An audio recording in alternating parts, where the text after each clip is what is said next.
Everybody, welcome along to another image review session. This is kind of part two of the most recent one that I put out. I shared the Red Sea pictures in that one, and these are just some more UK shots from this summer that I thought I'd share separately just because it's easier to talk about them. So diving on in, there's only 20 pictures, so it'll be a relatively short one, this one. And let me just get this in the right place. It's all a bit messed up now. There we go, let's turn that off. Right, you've got the camera settings there. They're all taken Sony A1. Most of the wide angles are with the 28-60 and the FCP lens, and the macros are with 90mm lens, sometimes with MF01, sometimes with MF03 lens. And there's a few wide angles with the 13mm fisheye, particularly the snorkeling ones, just because it's lighter, easier thing to lug into the water, particularly when we're snorkeling and there's a bit of a walk or something like that. Right, so starting off, this is just a very simple cuttlefish shot, not a particularly nice picture. It's taken when I was down in Porthcaris in Cornwall shooting the octopus, and I had very poor visibility when shooting the octopus, and this was just while searching for octopus. One of the dives I just kept finding cuttlefish after cuttlefish, and I photographed this one. It was just as it was just beginning to move away across the seabed. Not a particularly interesting shot, but I just thought I'd process it out anyway.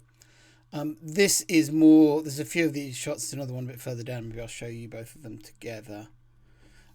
These are both shots of the aftermath of a spider crab molting aggregation, and this is a shell, an empty exoskeleton of one of the spider crabs, and I don't know what this stuff is on it. Maybe it's a bacterial mat.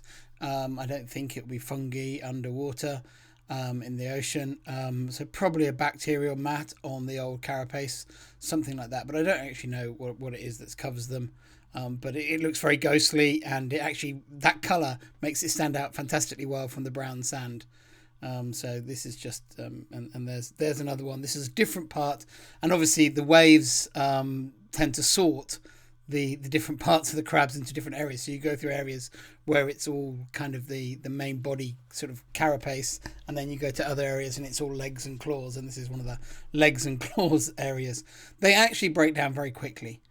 Within a month or two, it's just bits of broken shell and that sort of thing. The old carapaces are quite brittle, and once they're sort of being rolled around in the sea, they break down really rather quickly. And so I was happy to get these two shots just because it's and the ones I'd shown on the previous ones of this, just because I think it's an interesting part of the story. And I've always sort of, you try as a photographer obviously to target the aggregation, but once you've got the aggregation shots, it's quite nice to have a few other pictures just to finish the story off.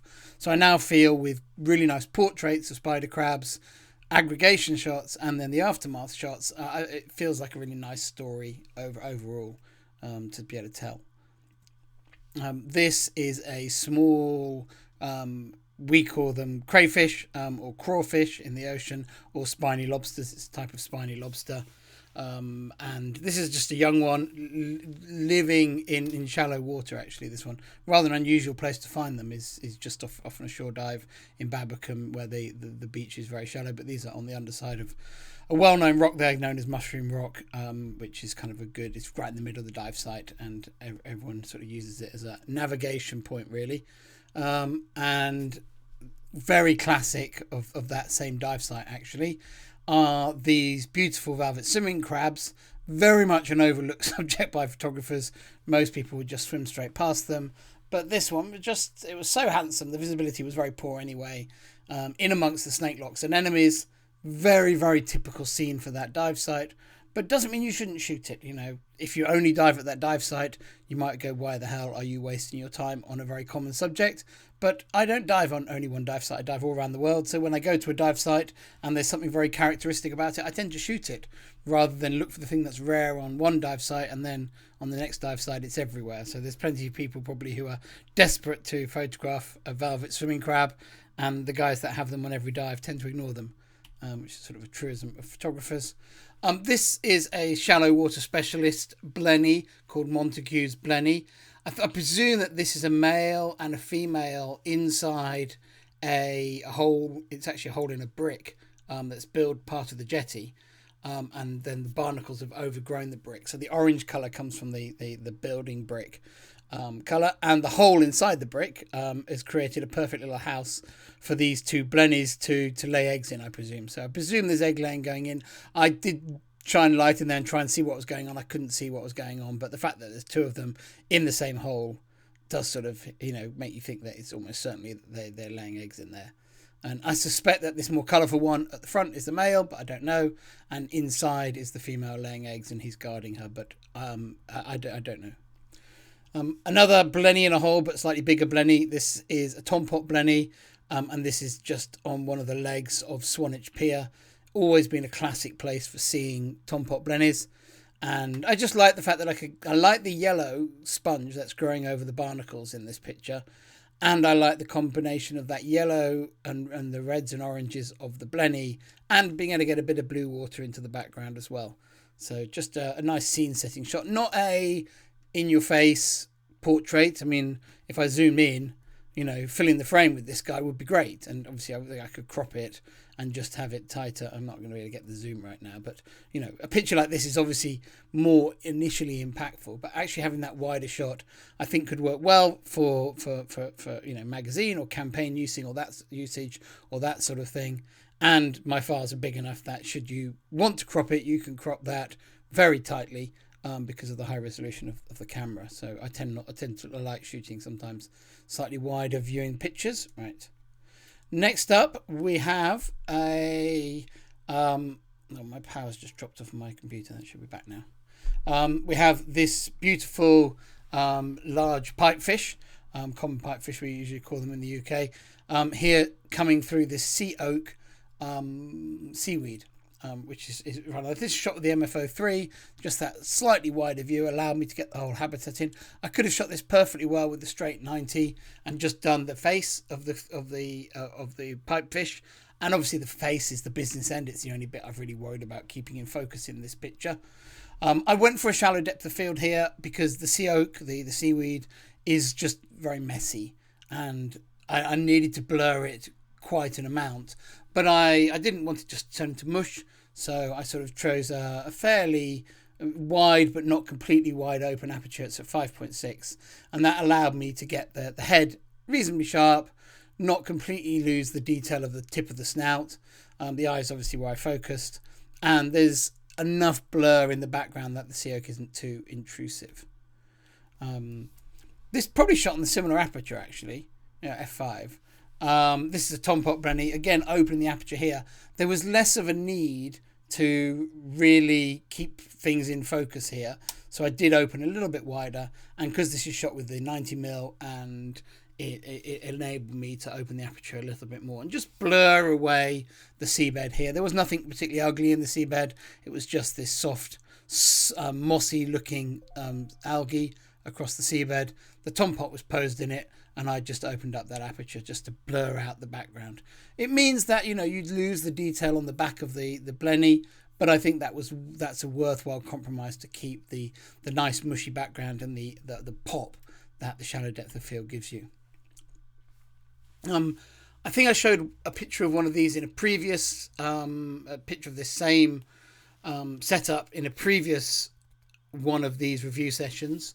But this one is shot, the previous one was shot with a snoot light, and this is shot with straight strobe lighting. I think just single strobe, lighting up the Inachus spider crab and the snake locks an enemy. And I was using long exposures on this series of shots to try to blur the anemone tentacles because they were washing backwards and forwards in the waves. It was quite a wavy day, and I thought I'd make the most of that by using this long exposure and create this feeling of blur in the tentacles. Next up is a conger eel. This is a very large conger eel on the wreck of the Beetano in just off Lyme Regis in Dorset. The visibility was very poor on this dive, and I've run this one through the backscatter exterminator software to make it presentable. It's still not a wonderful shot. It's very much a grab shot. the visibility was so poor that you can see in the picture, you can't see the other end of the conger reel. So the conger reel was longer than the visibility. And so it very much just suddenly appeared in front of me, and it was very much a grab shot. But you don't see so many shots of big free swimming conger reels like this one. And so I quite like it as a, you can see it's on a wreck very clearly. You can see this kind of fish and action around it. And it's pretty nice. We're always told at university that conger eels, they don't spawn around our coast. They swim back out into the central Atlantic to spawn, and their body goes through a transformation. They basically just let their body fall apart and put all their energy into reproductive output. But this one must have been pretty close to being at that full size, ready to leave. Actually, I don't know much about conger eels. I don't know what time of year they leave to go and do their spawning migration, but this one must have been pretty much ready to go because it was huge. And yeah, pretty cool to see. And another picture from the Beetano, just part of, I think this was part of the steam engine on the wreck, and covered in jewel anemones, different colours in different areas, and a few of the bib around as well. A little bit of a one-dimensional image, this picture, but the viz was very poor. There wasn't much more to do really here, but I liked the colour on this picture, so that's why I processed it out. And these are shot with the FCP, both of these. Right, and this is another Beetano shot. Same dive, so same lens, FCP. And this was just an area of the wreckage where, again, there were some jewel anemones growing on the underside of this grate. I used a long exposure to allow the green light to come through that grate on the top left corner. And then there was very little light underneath, so it's just strobe light underneath, lighting up this group of fish, the bib sheltering in there. And I was just really waiting for them to be reasonably neatly aligned to create this picture. I think it's the most amazing shot ever. And shot, yeah, so ISO 640, f14, a sixth of a second, something like that. Right. A snooted image of a common lobster. Again, a common subject to see often in the UK. And I think with the snoot, this was taken in very poor visibility, literally 0.5 metre to 1 metre visibility. But with the snoot, you get very, very clean light, just a bit of backscatter at the top of the frame where the snoot light's coming down. Clean that up very quickly, and you have a really, really presentable image from very poor conditions, which I think is really nice. And I think this is shot with straight 90, not with the MFO, but I can't remember, to be honest. MFO 3. Right, we had a look at the crab legs before, and then on to a few snorkeling pictures. This is the boiler of the Marguerite wreck in Talon Bay in Cornwall, and at high tide, at low tide, this boiler is mostly out of the water, but at high tide, it's under the water.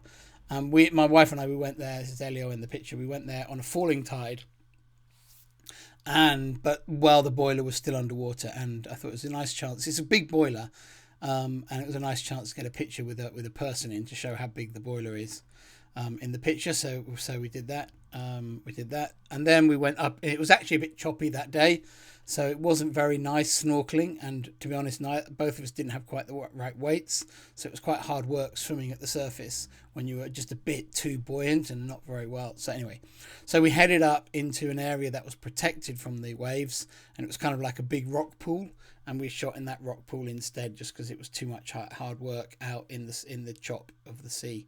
And this is just some serrated rack, just one of the shallow water seaweeds. Looking really nice given it's the end of the summer. I try and do my seaweed photography earlier in the year when the seaweeds are growing and looking pretty. But this is quite pretty for the end of the year. And there was enough visibility. Talon Bay usually has quite good visibility, actually. There was enough visibility in the water that I could do this kind of more classic close focus wide angle, with the seaweed making the foreground and then Elio posing in the background. This is actually, she just posed naturally there. She saw what I was doing and swam into this gap, and I was able to make this picture. And then off she went. And then this one she came and posed purposely for. Very nearby, same serrated rack.